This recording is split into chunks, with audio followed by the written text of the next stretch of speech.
in Philadelphia in 1912, where factories belched smoke that turned the sky the color of old copper and streetcars rattled through neighborhoods packed with immigrant families seeking their share of American prosperity.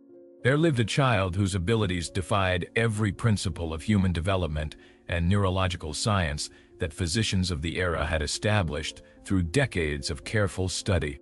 The Goldstein family occupied a modest row house on Bainbridge Street in South Philadelphia, a three-story brick structure that stood identical to 40 other houses on the same block, distinguished only by the green paint on its shutters and the unusual number of well-dressed men who began visiting the residence during the spring and summer of 1912.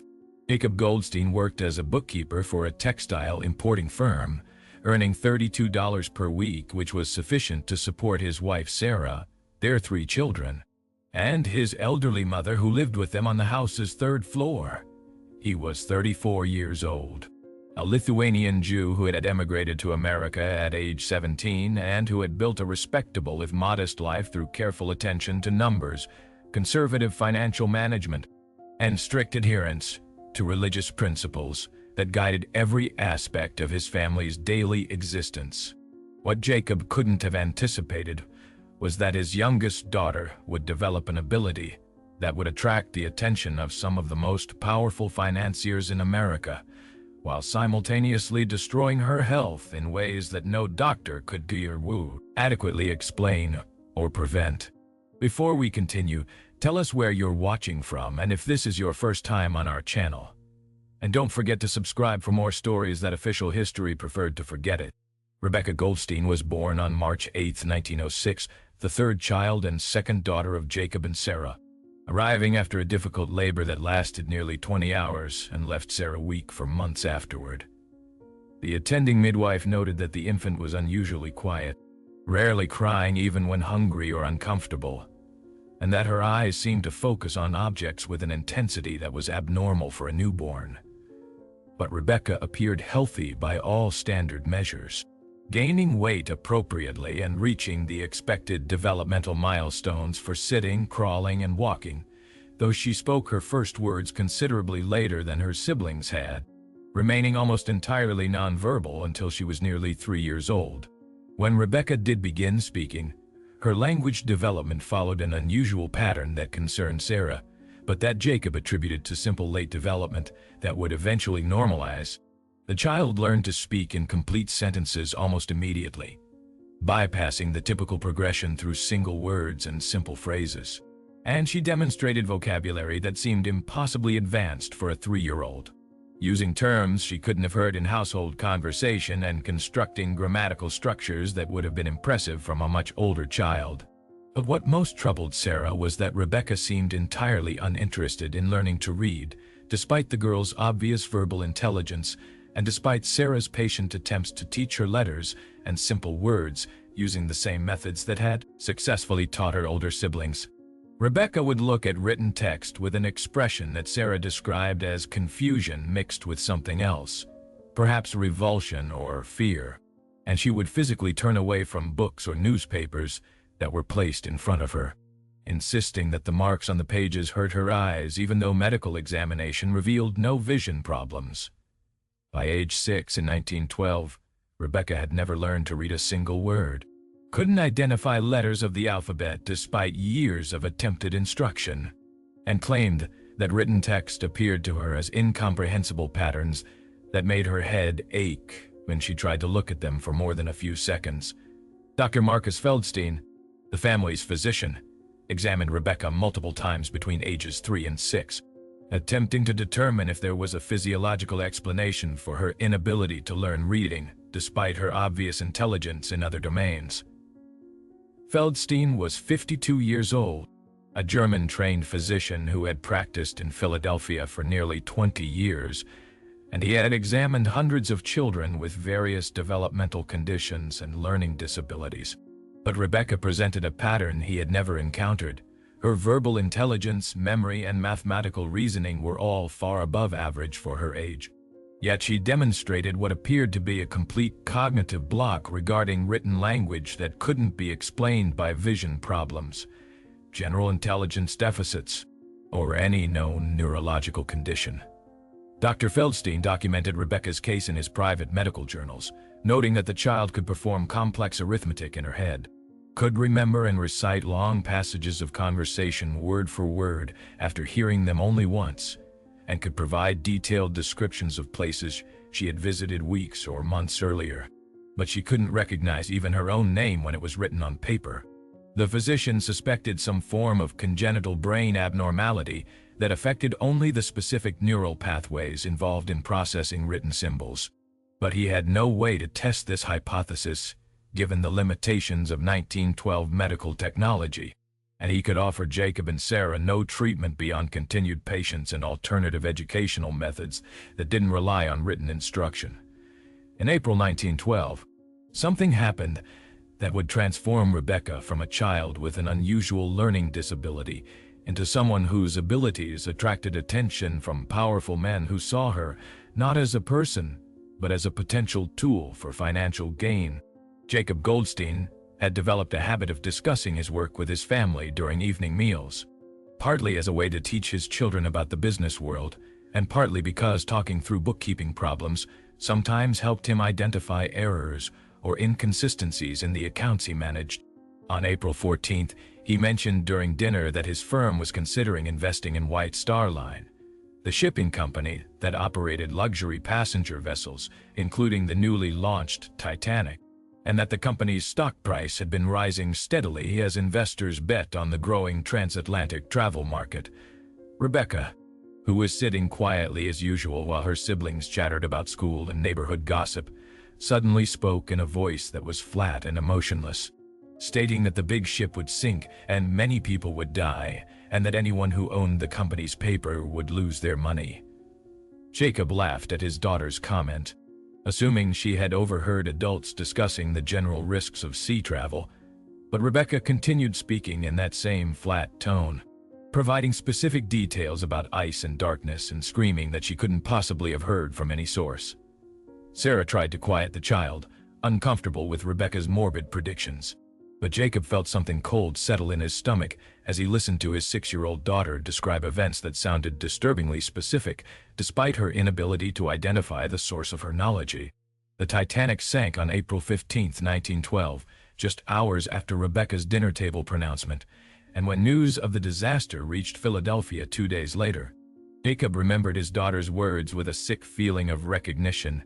White Star Line's stock value collapsed immediately as investors absorbed the implications of losing the company's flagship vessel, along with over 1,500 passengers and crew. And Jacob's firm avoided significant financial losses only because they hadn't yet completed the investment transaction that Rebecca had apparently predicted would fail catastrophically. Jacob questioned his daughter about how she had known the ship would sink, but Rebecca couldn't provide any explanation beyond saying that she had seen pictures in her head, moving images that showed events that hadn't happened yet but that she somehow knew were true. The child seemed distressed by her own predictions, covering her ears and rocking back and forth when Jacob pressed her for details, and Sarah intervened to stop the interrogation, insisting that Rebecca had simply made a lucky guess and that attributing any supernatural significance to a child's random comment was both foolish and potentially dangerous, given the superstitions that still influenced many of their immigrant neighbors. Jacob wanted to believe his wife's rational explanation, but over the following weeks he found himself testing Rebecca's apparent ability by casually mentioning various stocks and business ventures during family conversations and observing his daughter's reactions. The results were disturbing in their consistency. Rebecca would sometimes remain silent, showing no interest in the business topics being discussed. But other times she would make statements in that same flat, emotionless voice, predicting specific outcomes with a precision that couldn't be attributed to chance or lucky guessing. She predicted that Pennsylvania Steel would announce lower than expected quarterly earnings on May 3rd, and the announcement came exactly as she had described. She stated that the Westinghouse Corporation would experience a fire at their Pittsburgh facility on May 17th that would damage equipment but cause no casualties, and news reports confirmed the incident with unsettling accuracy 3 days after her prediction. Most remarkably, she warned on May 22nd that J.P. Morgan's health would deteriorate significantly within weeks, and that his death would cause temporary panic in financial markets. And the banking titan died on March 31st, 1913. Though Rebecca's timeline on this prediction proved to be slightly off, suggesting her ability had limitations regarding distant future events. By June 1912, Jacob had begun documenting his daughter's predictions in a private ledger that he kept locked in his desk, recording the exact wording of each statement, the date it was made, and the subsequent outcomes that either confirmed or contradicted her claims. The ledger showed a success rate that was statistically impossible to explain through random chance. Rebecca correctly predicted specific business outcomes approximately 73% of the time, far above what any professional financial analyst could achieve, even with access to extensive market research and inside information.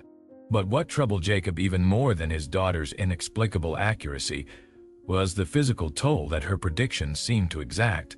Rebecca would often develop severe headaches after making one of her prophetic statements, sometimes lasting for hours or even days. And she complained of seeing flashing lights and experiencing dizziness that made it difficult for her to maintain her balance or concentrate on normal childhood activities. Dr. Feldstein examined Rebecca again in late June, prompted by Sarah's concerns about the increasing frequency of her daughter's headaches and the girl's gradually worsening overall health. The physician found that Rebecca had lost nearly 4 pounds since her last examination 3 months earlier, a significant amount for a child who had weighed only 47 pounds to begin with. And he noted that she appeared pale and exhausted despite reportedly sleeping normal hours.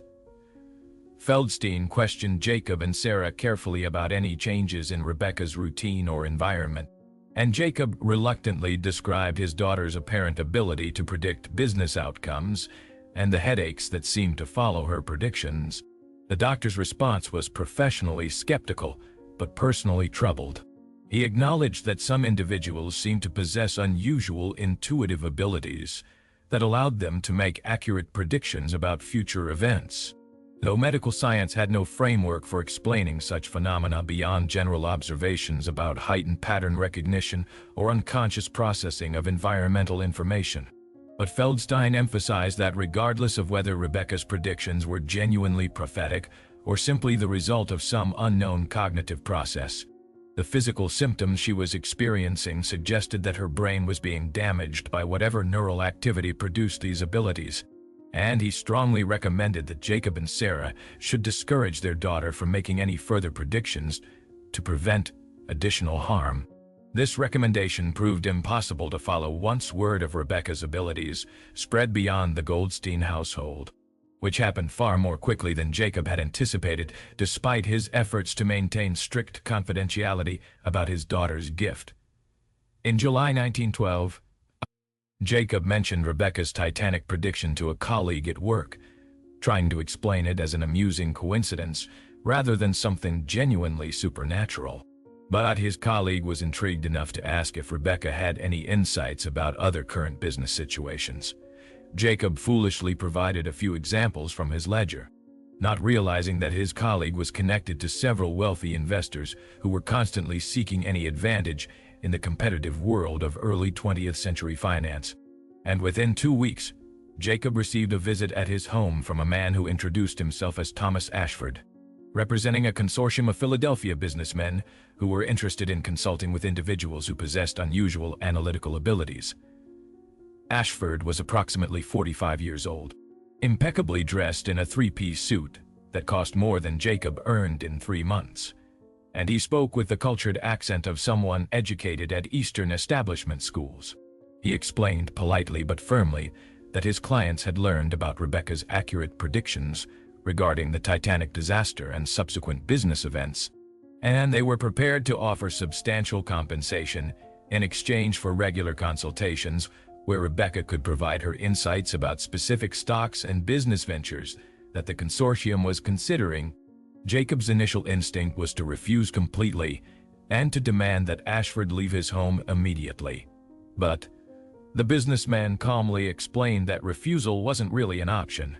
His clients had significant influence in Philadelphia's financial and political circles, and they could make Jacob's life very difficult if he declined to cooperate with what was being framed as a reasonable business proposition. Furthermore, Ashford continued while maintaining his polite tone, wouldn't Jacob want to use his daughter's gift to improve his family's financial situation rather than wasting it by keeping Rebecca isolated in their modest row house? The consortium was offering $500 per month for a minimum of 6 months, with bonuses for particularly accurate predictions, an amount that represented more than Jacob earned in an entire year, and that could transform the Goldstein family's economic circumstances. Jacob asked for time to consider the offer and to consult with his wife, and Ashford agreed graciously, providing a business card and suggesting that Jacob contact him within 3 days with his decision. After Ashford departed, Jacob and Sarah spent hours discussing the proposition, weighing the obvious financial benefits against their profound unease about allowing their 6-year-old daughter to be exploited by wealthy strangers, and their growing concern about the physical toll that Rebecca's predictions seemed to be causing. Sarah wanted to refuse absolutely and to consider moving to another city where they could escape the attention that Rebecca's abilities had attracted. But Jacob argued that running might actually be more dangerous than cooperating, given Ashford's barely veiled threats about the consortium's ability to make their lives difficult. He proposed a compromise. They would agree to limited consultations where Rebecca would answer specific questions no more than twice per week, would receive immediate medical attention if she showed signs of distress, and would be withdrawn from the arrangement entirely if her health deteriorated further. Sarah reluctantly agreed to this plan, though she insisted that she would personally attend every consultation to ensure Rebecca wasn't being pushed beyond safe limits. The first formal consultation took place on July 29, 1912, at Thomas Ashford's downtown office, an elegantly appointed suite on the 8th floor of a building that housed several prestigious law firms and financial institutions. Rebecca arrived with both her parents, nervous about the unfamiliar setting but obedient as always to her father's instructions. Ashford greeted them warmly and led them to a private conference room, where 5 other men were waiting, all dressed in expensive business attire and regarding Rebecca with an intensity that made Sarah deeply uncomfortable. The consultation followed a format that would be repeated in subsequent sessions. The businessmen would present Rebecca with questions about specific companies or business ventures, sometimes showing her photographs of buildings or factory facilities, and they would carefully record her responses in ledgers that documented every detail of her statements. Rebecca's predictions during this first session were characteristically precise. She identified 3 companies whose stock prices would decline significantly over the following month, correctly identified which of 2 competing railroad routes would prove more profitable based solely on looking at maps of the proposed paths, and warned that a particular copper mining operation would encounter serious labor problems that would disrupt production. The businessmen pressed her for additional details about how she knew these things, but Rebecca couldn't provide explanations beyond describing the pictures in her head, moving images that showed future events with a clarity that she found both fascinating and terrifying. At the end of the 90-minute session, Rebecca was pale and trembling, complaining of a severe headache and asking to go home.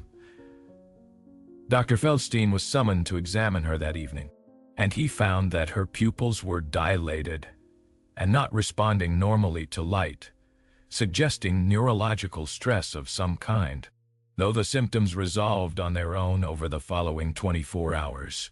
The physician renewed his warning that Rebecca's predictions were causing measurable harm and that continued consultations would likely result in permanent damage.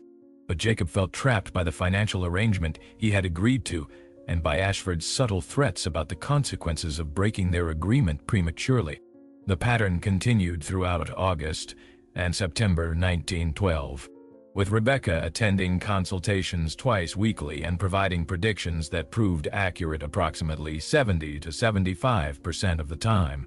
The consortium's members made substantial profits by acting on Rebecca's insights, and Jacob received his promised payments along with generous bonuses that allowed the Goldstein family to move to a larger house in a better neighborhood and to hire household help that relieved Sarah of some of her domestic responsibilities.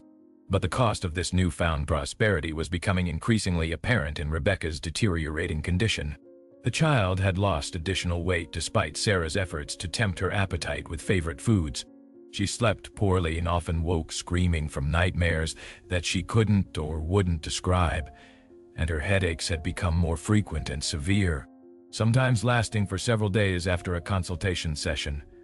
Most troubling was a new symptom that appeared in late September.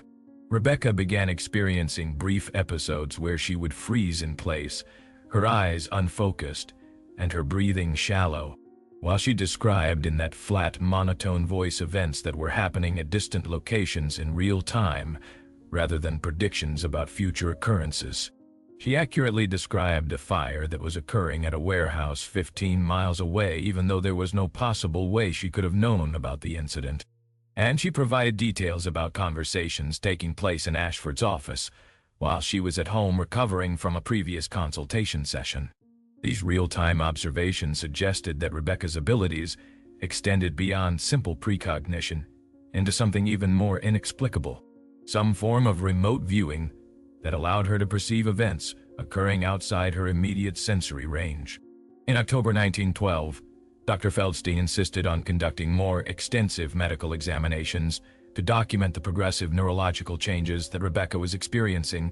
He arranged for her to be evaluated by Dr. Harrison Blackwell, a neurologist at the University of Pennsylvania Medical School, who was conducting research on brain function and cognitive abnormalities. Blackwell was 41 years old, trained in both America and Germany, and he approached Rebecca's case with scientific skepticism combined with genuine curiosity about what might be causing her symptoms. The evaluation took place over 3 days and included extensive testing of Rebecca's cognitive abilities, reflexes, sensory processing, and physical coordination. Dr. Blackwell's findings were both fascinating and deeply concerning. Rebecca demonstrated cognitive abilities that were far beyond what would be expected for a 6-year-old in virtually every domain except reading.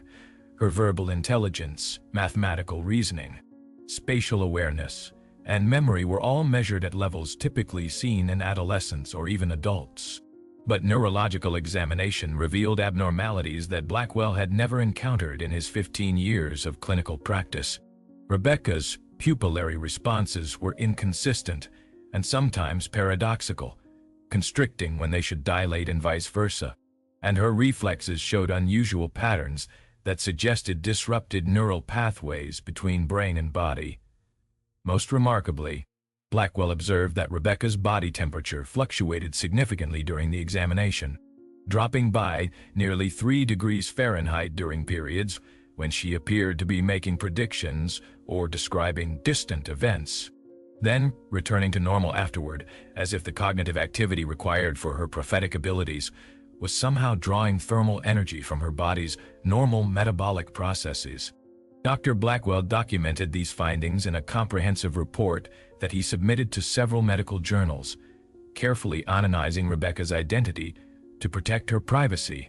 And the report generated considerable controversy within the medical community. Some physicians dismissed the findings as measurement errors or fraud, insisting that the described symptoms were physiologically impossible and couldn't be occurring in a living child. Others were intrigued and requested permission to conduct additional studies, hoping to identify the neurological mechanisms that might explain Rebecca's abilities. But most concerning for Jacob and Sarah were the report's conclusions about Rebecca's prognosis. Dr. Blackwell stated explicitly that the neurological abnormalities he had observed were progressive and would likely lead to severe disability or death within months, or at most a few years if the underlying process continued unchecked. He recommended immediate cessation of any activities that triggered Rebecca's predictive abilities, complete rest to allow whatever neural damage had occurred to potentially stabilize, and extensive monitoring to track any further deterioration. This recommendation put Jacob in an impossible position. Dr. Blackwell was advising that Rebecca stop making predictions entirely, but the consortium had made clear that they expected continued consultations and would view any interruption as a breach of contract that would have serious consequences. Jacob attempted to negotiate with Thomas Ashford for a temporary suspension of consultations while Rebecca recovered her health. But Ashford responded that the consortium's investment decisions depended on Rebecca's regular input, and that they couldn't afford to pause their operations based on medical concerns that might be exaggerated or unfounded. The businessman suggested, in language that was superficially sympathetic but fundamentally coercive, that Jacob should consider whether Dr. Blackwell's dire warnings were actually accurate, or whether they represented the excessive caution of academic physicians who didn't understand the realities of Rebecca's unique condition. Perhaps, Ashford suggested, the girl's symptoms were simply temporary adjustments as her body adapted to her abilities. And perhaps continuing the consultations would actually help her develop better control over her gift rather than harming her further. Jacob wanted to believe this rationalization, desperately hoping that Rebecca's condition might stabilize or even improve despite the medical evidence suggesting otherwise. And he reluctantly agreed to continue the consultation schedule while implementing some modifications that he hoped would reduce the strain on his daughter. The consultations would be limited to 60 minutes instead of 90. Rebecca would be allowed longer recovery periods between sessions, and any consultation would be immediately terminated if she showed signs of severe distress. These modifications proved insufficient to prevent Rebecca's continued deterioration, and by November 1912, the child's condition had worsened to the point where even the consortium members could no longer ignore the obvious evidence that their exploitation of her abilities was literally killing her heir. Rebecca had lost nearly 15 pounds since the consultations began, reducing her weight to just 36 pounds, which was dangerously low for a 6-year-old. And her headaches had become constant rather than episodic, a baseline of pain that intensified dramatically during and after making predictions. She had developed a tremor in her hands that made it difficult for her to feed herself or perform other basic tasks, and she experienced frequent episodes of disorientation where she couldn't recognize her surroundings or even identify her own family members. Most frightening were seizures that began occurring in mid-November, sudden convulsions that would cause Rebecca to lose consciousness for several minutes while her body jerked uncontrollably. Her eyes rolled back, and foam appeared at her mouth. Dr. Goldstein and Dr. Blackwell both insisted that these seizures indicated severe brain damage that was likely irreversible, and that any further stress could result in catastrophic neurological failure that would kill Rebecca or leave her in a permanent vegetative state. On November 23, 1912, Jacob finally told Thomas Ashford that he was terminating their arrangement immediately, and that Rebecca would not be attending any more consultations, regardless of contractual obligations or threatened consequences. Ashford responded angrily, arguing that the consortium had invested substantial resources based on expectations of continued access to Rebecca's abilities, and that Jacob's unilateral cancellation represented a breach of contract that would require legal and perhaps extra-legal remedies. But Jacob had reached a point where his daughter's survival mattered more than any financial benefit or threatened punishment, and he told Ashford to do whatever he felt necessary while making clear that Rebecca would never again be used to generate profits for wealthy men who didn't care whether their exploitation killed a 6-year-old child. The confrontation ended with Ashford threatening various forms of retaliation, but the businessman ultimately did nothing, perhaps recognizing that any public dispute about the arrangement would draw attention to activities that the consortium preferred to keep confidential, or perhaps simply deciding that Rebecca's deteriorating accuracy and obvious declining health made her no longer worth the effort of forcing continued consultations. Rebecca spent the final weeks of 1912 in bed, too weak to walk without assistance and suffering from constant pain that medications provided only minimal relief. Sarah sat with her daughter for hours each day, reading aloud since Rebecca still couldn't read herself, and listening to the girl's whispered descriptions of visions that continued despite the cessation of consultations. Rebecca described events that would occur in 1913 and beyond, predictions about wars and disasters and business failures, but her parents no longer recorded or acted on these prophecies. simply holding their daughter and trying to provide comfort as her condition continued its inexorable decline. Dr. Feldstein visited regularly, documenting Rebecca's deterioration with clinical precision while privately grieving for a child whose unique abilities had made her valuable to people who saw her as a tool rather than a human being. The physician wrote in his private journal that Rebecca Goldstein represented both the remarkable potential and the terrible vulnerability of human consciousness, suggesting that her abilities derived from some form of temporal perception that existed outside normal brain function, and that the effort of maintaining this perception in a developing child's brain had essentially burned out her neural architecture, like an electrical current overloading inadequate wiring. Rebecca Goldstein died on January 7, 1913, at 6:34 in the morning, with her mother holding her hand and her father reading from Psalms in Hebrew.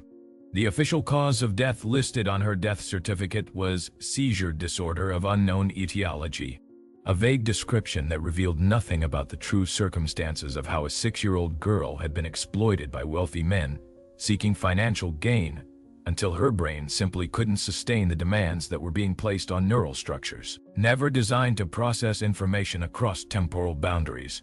Her body was buried in a Jewish cemetery in northeast Philadelphia, and her parents placed a simple marker that gave her name, birth and death dates, and a Hebrew inscription that translated as "beloved daughter, whose light burned too brightly for this world."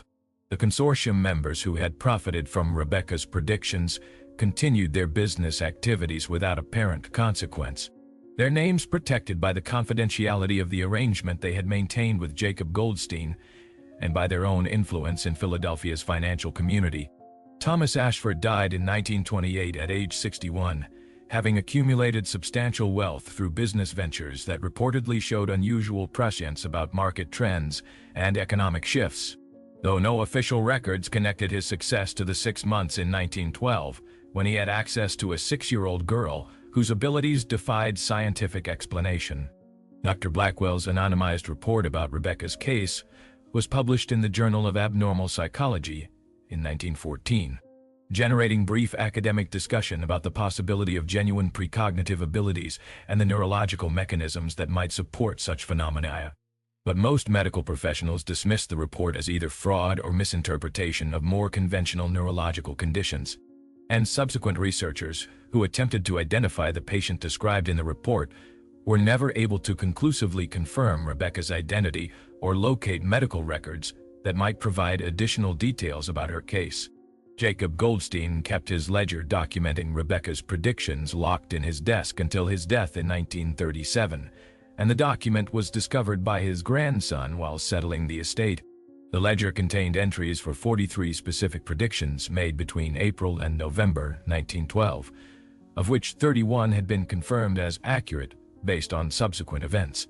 3 had been partially accurate with details that didn't precisely match but were close enough to be striking, and 9 had been completely wrong. The grandson donated the ledger to a Philadelphia Historical Society in 1951, where it remains in archives accessible to researchers who can demonstrate legitimate scholarly interest in early 20th century financial history or the historical documentation of paranormal claims. Modern neurologists who have reviewed Dr. Blackwell's report using contemporary knowledge about brain function remain divided about what might have caused Rebecca's symptoms and apparent abilities. Some argue that she suffered from a severe form of temporal lobe epilepsy that created the illusion of precognition through confabulation and false memories that happen to occasionally align with actual events through pure chance. Others suggest she may have had some form of savant syndrome that allowed her to perform unconscious statistical analysis of environmental information, creating predictions that seemed supernatural but were actually the result of pattern recognition operating at a level below conscious awareness. A few researchers have proposed more speculative explanations involving quantum mechanics and the possibility that consciousness might interact with probability fields in ways that conventional physics doesn't yet recognize. Though these theories remain highly controversial and lack empirical support beyond anecdotal cases like Rebecca's, what is known as this, in 1912, A 6-year-old girl who couldn't read accurately predicted business outcomes and future events with a precision that cannot be easily explained through conventional understanding of human cognitive abilities, and the exploitation of her gift by men who valued profit over her well-being resulted in her death before she reached her 7th birthday. Whether Rebecca Goldstein possessed genuine precognitive abilities, or whether she was the victim of a combination of coincidence, pattern recognition, and post hoc rationalization by those who wanted to believe in her powers, remains a question that science cannot definitively answer. But her story serves as a warning about the vulnerability of children whose unusual abilities attract the attention of adults willing to exploit them, and about the terrible cost that can result when human beings are valued primarily for what they can provide rather than for who they are. What do you think about Rebecca's abilities? Were they genuine precognition or some other explanation? Leave your comments below and share your thoughts about this disturbing case. If you enjoyed this tale and want more stories about the hidden costs of unusual gifts, subscribe to our channel and hit the notification bell. Remember, not every extraordinary ability is a blessing, and sometimes the price of being special is far higher than anyone should have to pay. See you in the next video.